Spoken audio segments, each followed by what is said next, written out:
da Semana da Pátria. Então, esse evento é bala, tá? Tá, a gente já vai fazer só uma introdução para ter uma introdução, né? Sim, com mas certeza. Depois a gente ajusta e bota tudo no lugar. Então, eu posso chamar de professor Padilla ou Padilla? Chama porque é o que vai constar na urna e é como o pessoal me conhece. É uma história engraçada, porque que ninguém, nem minhas filhas me chamam de Luiz Roberto, tá?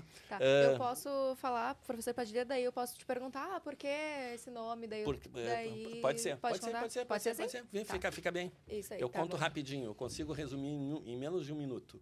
E é uma história engraçada. Tá bom, vou perguntar então. Como todas, né? Vamos iniciar, daí a gente já vai, eu pergunto e você pode começar a contar. Estamos com... Reiniciei. Sim, não, reiniciei já. Foi? Tá gravando? Foi. Estamos começando mais um podcast do Partido Liberal de Porto Alegre e hoje estamos com um convidado muito especial, muito importante, que é o professor Padilla. Tudo certo? Tudo bem? Tudo bom, Nath. Aproveitando, porque eu vi que a gente sempre chama você de professor Padilla e eu queria saber o porquê, de onde veio esse nome, qual a história desse nome. O professor, eu sou professor concursado de Instituição Federal do Ensino Superior desde 89, ou seja, é do tempo que os dinossauros andavam sobre a Terra, né? E eu tenho um vício profissional. Eu tenho um vício profissional que é ir a fundo nas questões e, quando me fazem uma pergunta, responder ela profundamente. E o Padilla, que é o patronímico de origem espanhola, eu sou descendente de Juan de Padilla, que no ano 1019 liderou o primeiro movimento contra o absolutismo a partir de Toledo, envolvendo Valladolid e Salamanca, na Espanha, e que são os precursores da luta contra a tirania, tá?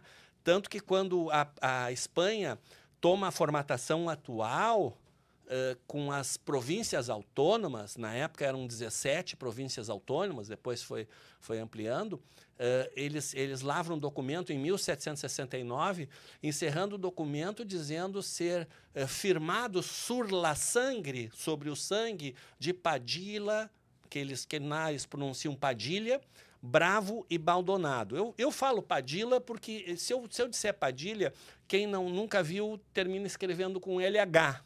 E eu fiquei com um trauma de infância, porque quando eu tinha uns 8 anos, tive que 4 vezes botar, naquela época que eram uns... Tu ficava com os dedos pretos de tinta, porque eles chegavam lá para fazer e saía errado o nome. E o meu pai tinha morrido há pouco tempo, aquilo me magoava muito, tal, chorava. Então, eu sempre dizia Padilla. E quando eu fiz o que seria o 2º grau, eu fiz um curso técnico de eletrônica no Parobé, que na época era uma das melhores escolas, né? Par e passo com a formação do Colégio Militar, e eu fiz o curso técnico de eletrônica. E no 3º ano, eles se deram conta que, pela nova legislação, reforma do ensino, nós éramos obrigados a ter matérias como ciências, geografia, história, e que lá era só entender. Eu já sabia fazer, no 2º grau, cálculo diferencial integral, né? Coisa que se aprende na faculdade de engenharia. E eles se deram conta, então eles precisavam ministrar essas aulas. Como eram vários cursos, eles fizeram um listão e, na pressa, dividiram aquele listão com centenas de alunos em 3 para ter essas matérias. Aí, na minha aula, tinha 18 Marias, 15 Márcias e 8 Luíses, sendo 2 Luiz Roberto, que é o meu nome. Então, ninguém era chamado pelo nome. E, para gravar, o saudoso Jô Soares, que fazia um quadro na época, no programa Planeta dos Homens, tinha o quadro Vai Pra Casa, Padilha, que era muito engraçado. E aí, quando o professor chamava Padilha, aí todo mundo dizia, vai pra casa, Padilha. Aí mesmo que eu dizia, não, é Padilla com 2 L's, para ver se largava o meu pé, e não adiantou e pegou. Então, as minhas filhas me chamam de Padilla ou de Pad, como as pessoas mais... eu tenho uma netinha já com 2 anos, é vovô Pad. Que amor. Ah, é perfeito, isso aí. E para a gente também te conhecer um pouquinho melhor, a gente queria saber quando tu decidiu tomar essa decisão de se candidatar, como veio essa vontade na tua vida? Olha, sabes que isso, na verdade, retroage lá atrás, porque A vida é feita de escolhas e os planos foram feitos para serem alterados, por isso que são planos. O meu plano, quando eu já havia me tornado um professor, antes da internet eu tinha mais de 200 publicações de artigos, capítulos de livros, tal, e com teses que até hoje são inovadoras. Tá? Ou seja, 30 anos atrás eu já pensava à frente, eu sempre fui muito visionário. E, aliás, até muito mais, tão visionário que era incompreendido. Tá? E era advogado bem-sucedido, porque o cliente bem atendido é a melhor propaganda possível, né? Um trabalho dedicado, sempre fui muito, né, de me dedicar àquilo que eu fazia e resolver, né? As pessoas até que não me conhecem não acreditam que toda a gama de ações que eu faço e procurando tudo fazer bem feito. Desde eu era presidente, eu presidi, fundei o Rotary Moinhos de Vento, outras ONGs, mas eu me dei conta que eu estava enxugando gelo, porque eu resolvia problemas que não deveriam existir, porque eram problemas decorrentes da corrupção, porque eu fui percebendo, o Brasil é o país mais rico do mundo. Nós temos uma riqueza enorme, só que ela não aparece, tá?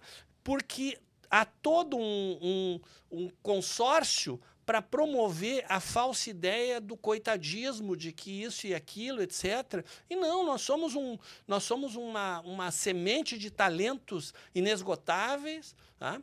E de recursos naturais e de capacidade do povo, que essa miscigenação que existe, principalmente na região centro-sul do país, e com a invasão que se fez também, porque há um êxodo, nós temos um povo que é muito guerreiro.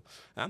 E eu me dei conta também, porque eu tinha um plano de quando chegasse na idade que eu estou hoje, né, e já com a vida feita, as filhas crescidas, eu fosse morar no exterior. Afinal, eu tenho dupla nacionalidade, tá? Eu também tenho nacionalidade espanhola. Meu pai nasceu em Jaén, Espanha, o berço do azeite de oliva. Dizem que é um dos melhores, se não o melhor. Lá acontece uma bienal do azeite de oliva a cada 2 anos.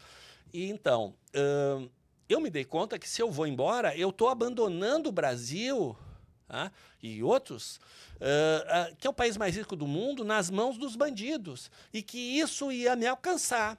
A desgraça que ia ser consequente disso, olha o que ocorre na Venezuela.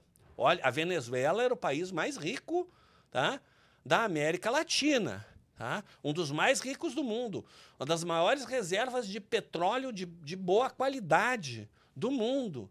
E eu estive lá anos 90, ainda era bastante rico, e hoje a gente vê como está.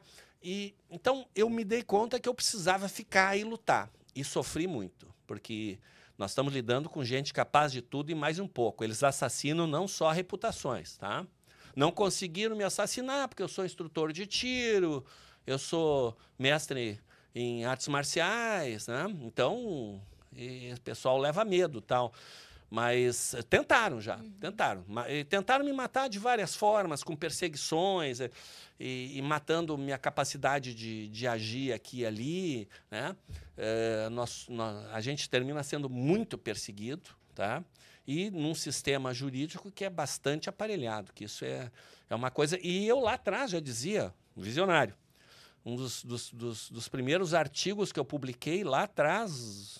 início dos anos 90, era sobre que a imparcialidade é a condição essencial da justiça. É impossível você ter justiça se não estiver sendo feita por alguém imparcial, porque é essa característica que difere a atividade de administração, onde o agente público age com poder, tá, no interesse que ele acha discricionariamente que é o melhor, e que nem sempre é, né, que esse é o grande problema, e do judiciário, da justiça, onde um terceiro absolutamente imparcial, a legislação processual é cheia de regras sobre isso, tá? Que estão sendo ignoradas, tá?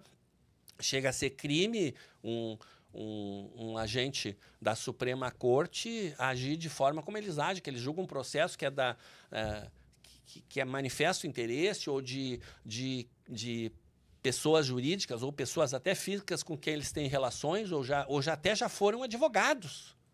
É um negócio assim, ó, tu conta, eu interajo com juristas de fora, tu conta para alguém que é jurista em outro país, as pessoas ficam olhando, acham que não entenderam, acham que tu não domina o idioma e tu tá te expressando mal, eles não acreditam que isso acontece no Brasil, é inacreditável. É teratológico, né? Então, a coisa é muito séria, né? Eu também eu lá atrás, quando eu comecei as artes marciais, tá? Que a história é muito engraçada. Como eu perdi o pai e ele havia recentemente comprado uma televisão, eu tinha uma certa coisa assim aquelas televisões antigas com tubo de imagem, que era um negócio dessa comprimento, dessa largura, de madeira. As pessoas antigas vão se lembrar. Era uma Telefunken de 26 polegadas. Eu assisti um filme, provavelmente do Toshiro Mifune, tá? Akira Kurosawa, etc., que representava um samurai. Eu sempre costumo dizer que não existe perfeição. Se alguém parece perfeito, cuidado, está te enganando. Está te enganando. Nós somos seres humanos, nós somos cheios de defeitos. E o samurai, a figura do samurai, é cheia de defeito, mas no filme aparecia só a parte ideal, a parte boa, que o samurai não mente. E se ele diz que vai fazer alguma coisa, ele faz. Se ele combinar contigo, te encontrar ali na esquina, estiver chovendo canivete, ele vai estar ali. Tá? Então, a honra, o código de honra, né? Então, aquilo me impactou muito. E também, que estava presente, que eu tive a oportunidade de fazer isso, que eu fiz estágio no Japão.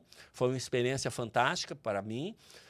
E o japonês, ele tem um ideal de perfeição e ele busca a perfeição desde que ele acorda até a hora de dormir, né?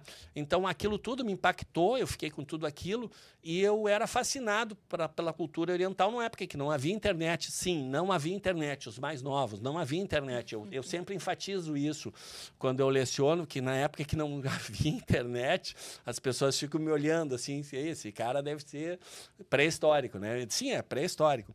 E eu fiquei com aquilo e eu queria praticar artes marciais, até que um dia eu tive a oportunidade de começar em 1975, né? E comecei a me interessar pela medicina oriental e eu faço acupuntura, eu sou praticante, mas a acupuntura com a mão do yin eu tenho uma habilidade muito boa. Já fiz coisas milagrosas, de pegar uma pessoa que caiu, está com o joelho inchado, e ali conversar com a pessoa enquanto faz o duin. Quando a pessoa vê, o joelho desinchou. Passar dor de cabeça, de garganta. Sabe, umas coisas assim que parecem milagre, né? Mas que, na verdade, é energia, tudo é energia, né? O que a gente não compreende, a tecnologia que a gente não compreende, a gente tende a achar que é magia, que é milagre, né? Então, eu tenho essa habilidade. Depois de um certo tempo, eu comecei a buscar também informações sobre a questão da alimentação funcional. Lá atrás, era final dos anos 80, que eu conheci a obra do Linus Pauling, que é uma das poucas pessoas que tem 2 prêmios Nobel. Ele ganhou o prêmio Nobel por ter aperfeiçoado aquela tabela periódica de elementos, que todo mundo conhece. E aí, aquele $1 milhão, que na época era muito mais que 10, 20 milhões de dólares hoje, ele usou para criar uma fundação e começou a trabalhar a questão como ele era bioquímico, né? Começou a trabalhar a questão da alimentação funcional e ele foi muito além, ele curava de a pessoa sobreviver, paciente terminal de câncer com 200 gramas de vitamina C por dia. É um negócio absurdo. Imagina, 200 gramas de vitamina C é um negócio tamanho dessa xícara aqui de vitamina C que a pessoa tomava por dia. Ela ficava tomando, né? E as pessoas se curarem, né? Então, ele começou, foi onde eu comecei a perceber a questão Na época, eu ainda acreditava na mentira que contam que o solo brasileiro é pobre, tá? E que aí as plantas não têm magnésio para absorver. Mas, na verdade, o que acontece? Elas não absorvem magnésio porque usam muito potássio na adubação e o potássio não permite que o magnésio suba. Tanto que tem uma planta que eu já distribuí 5.000 mudas, que é a bertalha, que veio da Índia, tá? Que alguns chamam de espinafre indiano, que é extremamente nutritiva, que tu põe num solo mesmo que seja pobre, ela consegue tirar bastante magnésio. Perfeito. E agora vamos seguir. Queria saber um pouquinho dos teus projetos, das tuas ideias aqui para nossa capital. Para a nossa capital. Bom, primeiro nós temos que reconstruí-la, mas nós temos que reconstruí-la de uma forma eficaz, né? Enfatizando o empreendedorismo, a meritocracia. Tá? Nós não podemos descambar a questão da violência. Eu costumo dizer que direitos humanos é para os humanos direitos. Tá? Direitos humanos é para os humanos direitos. Nós temos que colocar em Porto Alegre a questão de zoneamento. Os clubes de tiro não pode instalar aqui, ali, se tiver escola perto. Mas o clube é completamente vedado. Sim. Não sai nem som. Tá? Que importa uma coisa para outra? Porque o armamento as pessoas... Não, as pessoas que fazem isso, elas têm que passar por um teste psicológico que é extremamente... Leva horas fazendo teste extremamente rigoroso. Passa pelo teste de manuseio, onde os instrutores de armamento e tiro da Polícia Federal, eles são treinados para criar um estresse tremendo para ver se a pessoa vai cometer algum deslize. Está rodado, não tem mais ou menos. Né? É que nem karatê, como no filme Karate Kid tinha isso. Karatê não tem mais ou menos, Daniel San. Ou é karatê ou não é. Tá? E é muito eficaz. Né? Mas um dos projetos, já que eu falei em karatê, é nós fomentarmos projetos sociais, porque o karatê gera muita disciplina. Ele tem um potencial pedagógico que nós precisamos explorar no contraturno escolar, onde nós também queremos promover uma sinergia entre os idosos e as crianças, que é uma coisa que já tem sido feita em vários locais do mundo com... Olha, resultados fabulosos. Falando nos idosos, nós precisamos fomentar os espaços sênior, onde os idosos vão viver e conviver com pessoas e conectar esse espaço sênior com os albergues dos animais, porque os idosos vão ter muito mais disposição de tempo e emocional para cuidar dos animais e fomentando dentro disso tudo parcerias público-privadas. Porque essas parcerias público-privadas, elas são essenciais para que funcionem as coisas de uma forma orgânica. O poder público tem limitações de recursos, o poder público tem limitações burocráticas da legislação, o poder público tem as limitações que são decorrentes dos interesses escusos, dissimulados, daquele sujeito que começa a botar defeito e a pilhar contra e junta a gente para falar contra, porque, na verdade, o interesse dele é outro. Exemplo. As pessoas mais absurdamente ricas e influentes são aquelas que fomentam os movimentos de esquerdistas, de invasão disso, de destruição daquilo, de pilhagem. Por quê? Porque sempre que há o caos, sempre que alguém tem problema, tem prejuízo, muitas dessas pessoas não conseguem se recuperar rapidamente e elas terminam tendo que se desfazer de bens, de patrimônio. E eles vão lá e eles têm dinheiro, eles compram aquele mercado, eles assumem. A revista Forbes, de novembro de 2020, o ano que não existiu, né, é o que eu costumo dizer, a revista Forbes ela fez reportagem sobre os bilionários, que naqueles 6 meses de lockdown haviam mais do que dobrado as suas fortunas. Teve um que tinha 19 bilhões de dólares de patrimônio no início do lockdown, 6 meses depois ele tinha 53 bilhões de dólares. Qual é o segredo do milagre da multiplicação do patrimônio dele e que... né? Nada se cria, tudo se transforma. Esse patrimônio saiu de outras pessoas, de muitas, né? Era o caos, a quebradeira, tá? A falência, e ele ia lá e comprava a preço de banana em fim de feira. Ai, perfeito. E a gente já está se encaminhando para o final, então eu gostaria que o senhor olhasse para a câmera e falasse, deixasse uma mensagem para os seus eleitores do porquê votar em ti e finalizar com o teu número. Sem saber que existia essa conspiração de pessoas absurdamente ricas e influentes, verdadeiro cartel que envolve o narcotráfico e tudo que é de mal, são a origem de todo mal, eu já atrapalhei muito os planos dessa gente. Eu impedi a Big Pharma de assumir o controle da produção de alimentos e acabar com os orgânicos. Você tem orgânico aí? Agradeça ao professor Padilla. Tá? Já atrapalhei plano dos partidos das trevas aí, de aparelhamento aqui e ali, enfim, eu sempre denunciava, né? Antes mesmo até de saber o que eu sei hoje, que é conhecer o inimigo, né? E tudo isso é uma lista longa, não dá tempo de nós aqui. Eu organizei as audiências públicas na Assembleia Legislativa, né, em defesa da verdade, em defesa da vida do bebê, promovendo a vida, né, os movimentos, etc. Se eu fiz tudo isso, tá, porque eu simplesmente achava que era correto, e se eu vejo alguma coisa incorreta, eu luto contra, como vereador, como teu representante, eu poderei fazer muito mais. E o meu número é 22922. Por que o 9? Porque o 9, e está no meu material, ele parece muito com o feto, porque eu sou um defensor da vida desde a concepção, 9 meses antes, em média, né, do nascimento, né? E eu só tolero aborto nos casos previstos em lei, que é o estupro, que gera uma violência, que é preciso romper aquela violência que gera o trauma, e a cefalia, né? Fora isso, o aborto, você está assassinando um bebê que a legislação protege até o direito. O nascituro tem os seus direitos sucessórios garantidos se morrer o seu genitor enquanto ele está no berço, mas as pessoas vão lá. E é uma coisa assim, ó, nós não deveríamos nem ter que defender essa pauta, porque isso é tão absurdo, é tão desumano, que nós não deveríamos nem ter que defendendo. Por quê?